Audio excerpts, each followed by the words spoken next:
On May 13, 1981, St. Peter's Square in Vatican City was alive with excitement. Thousands of people had gathered, hoping to catch a glimpse of Pope John Paul II, a beloved leader who had captured hearts around the world with his compassion and strength. Little did they know, this day would be one of both joy and shock, a day that almost ended in tragedy. As the Pope Mobile rolled slowly through the crowd, hands reached out in admiration, and smiles filled the square. But suddenly, the square erupted with a sound that froze everyone in place, the sound of gunfire. The Pope, a figure of peace, had been struck. But why would anyone want to harm him? And who could be behind such an act?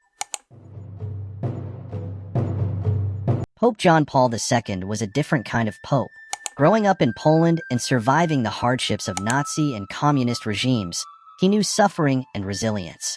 He was the first non-Italian pope in over 450 years, and his reach extended far beyond the Catholic Church. He inspired hope, spoke boldly about human rights, and challenged oppressive governments. In countries under communist rule, his words ignited a spark. His messages on freedom and dignity encouraged those living in fear. But this influence made some see him as a threat, a figure powerful enough to stir people to action simply by speaking out. In the crowd that day was a young man named Mehmet Ali Aka. Originally from Turkey, Aka was not an ordinary visitor. He had a dark past, having committed murder and escaped from a Turkish prison. But why was he here, blending into the crowd? And what drove him to attempt such a shocking act? As Pope John Paul II's vehicle approached, Aka raised his gun and fired. Shots rang out. The Pope was struck and collapsed, bleeding. Chaos erupted. Security moved in, people screamed, and the Pope Mobile sped off towards the hospital. Inside, doctors fought to save the Pope's life. Miraculously, though severely injured, he survived. Questions quickly surfaced. Who was Aka, and what motivated him to target the Pope? And more curiously, was he acting alone, or were there larger forces at play? Mehmet Ali Aka's story was complex. As a member of the far-right Grey Wolves, a violent nationalist group in Turkey, he was trained for deadly missions. But the deeper investigators looked, the more tangled his story became.